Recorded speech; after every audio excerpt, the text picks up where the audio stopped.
Hello and welcome to CarX Street. This is... I'm very excited about this car. As you can see, it is the M3 GTR from Most Wanted and Carbon. If no one knows what I mean by those names, Need for Speed. It's from Need for Speed. The Need for Speed series as a whole. You can probably see that my wheels are a bit not coloured correctly to the rest of the car. But that's fine. I can fix that at some point. The most important thing, though, is this engine. Okay. Let me just give it a bit of a drive so you can hear what it sounds like.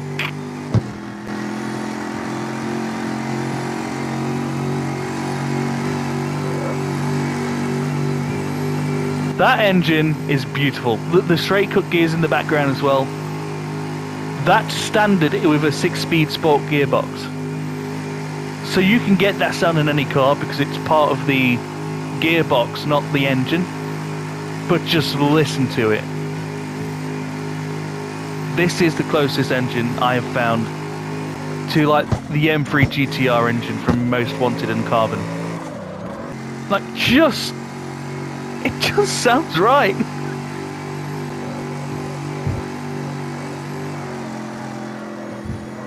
Little drifty drift. Nos.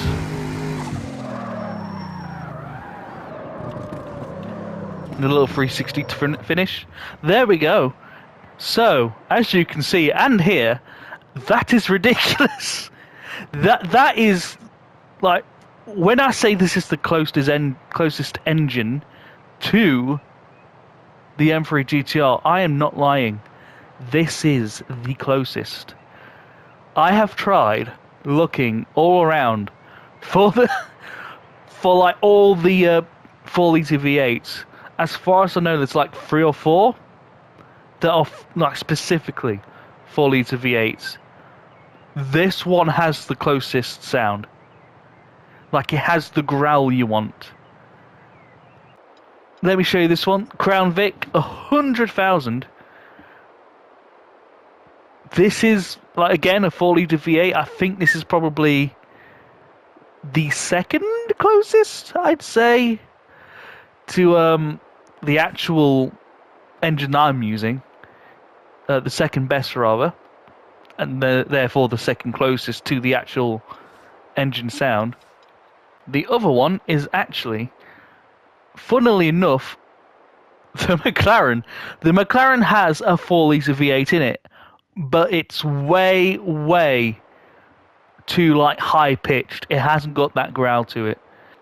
And then you have my trusty old pick for the engine, the Aston Martin, the AMV. Now, I originally thought this was the Vulcan because of the V part of it, but yeah, it's, for me it doesn't look long enough for the Vulcan. So, and I'm going off of my memory of Need for Speed Heat, and yeah, it just doesn't look like the Vulcan, at least from what I can see. So I don't think it is that, but I'm not as much of a car guy as you can tell, but that is the extent of my knowledge. But as you can hear, this is the engine I did use.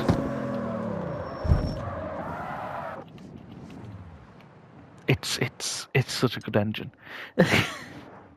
You can, of course, sell that Aston Martin after you've gotten the engine out of it, and then you'd have this. It still surprises me how close this engine is. It surprises me and excites me in all of the right ways. Forget I said that. But anyway, yes, this is absolutely the engine that you need to get, and let me show you exactly how I have this engine set up. As you can see, I have all prototype parts. Now, yes, I did do the exploit. I will admit I did the exploit to get all of the parts. It took a couple of hours. Probably wouldn't have taken as long as if I wasn't watching like a stream that I was maybe chatting in at the time, or a couple of streams. But yeah, I got the prototype parts, which of course means if I want to make this like a C6 to make it usable in its like strongest type of state, I'd have to like lower some of these down. But it's just incredible. It just feels right. This is how I have my engine tunes on this. This is this rev limiter, right? So one thing I figured out on my own without like trying to look online for it is that the rev limiter does change your top speed and acceleration basically, as you can see there. Because if I go any lower, just only a few ticks, I'll get 1 kilometer per hour less. And the reason I have it in kilometers per hour instead of miles per hour is because, I mean, you can hear in my accent, I am of a UK heritage.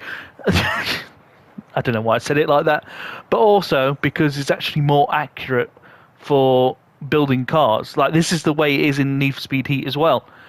If you want the most accurate numbers so you can build the best cars and have them set up the best, kilometers per hour is the way to go, just so you can see slightly more minute differences in like the build. But I also have, as you can see, the 6-speed sport gearbox that has the straight cut gear sound. This is how I have this set up as well.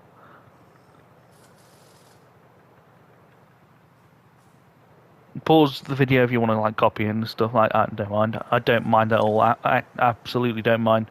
I've got all prototype on here as well. Yeah, I've been working on this car. This is like all my settings for it to try and get the stance right as well.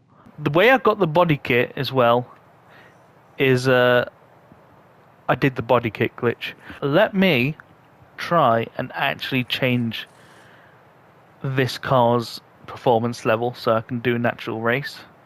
Let's do a race in this car, and I am on hard difficulty. Oh, that sound.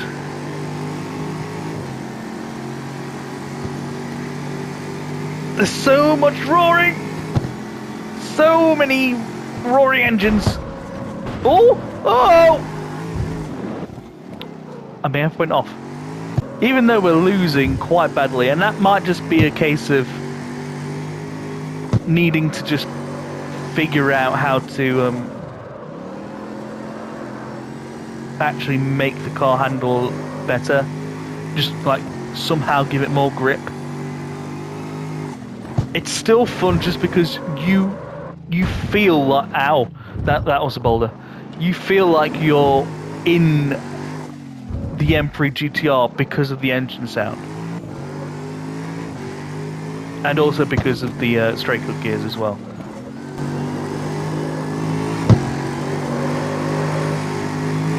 And we're crossing the line in last place.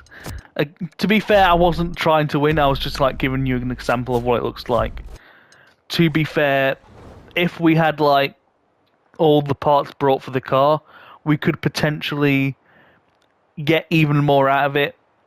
If I had the street coin and did the street coin exploit, I would have probably also done that to get the lower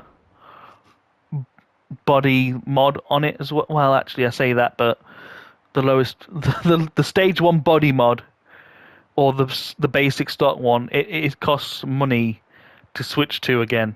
So a bit weird that they chose that as the thing to do, but it is what it is. But yes, as you could see there, it is so fun to finally have the right kind of engine in this thing. But yes,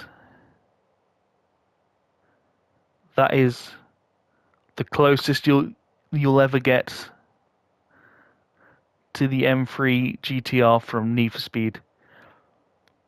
Maybe I will be editing the wheels a little bit to try and make them closer to the body, but roughly, yes, this is as close as you're going to get. Thank you for watching, everyone, and I'll see you all in the next video where we look at the R8.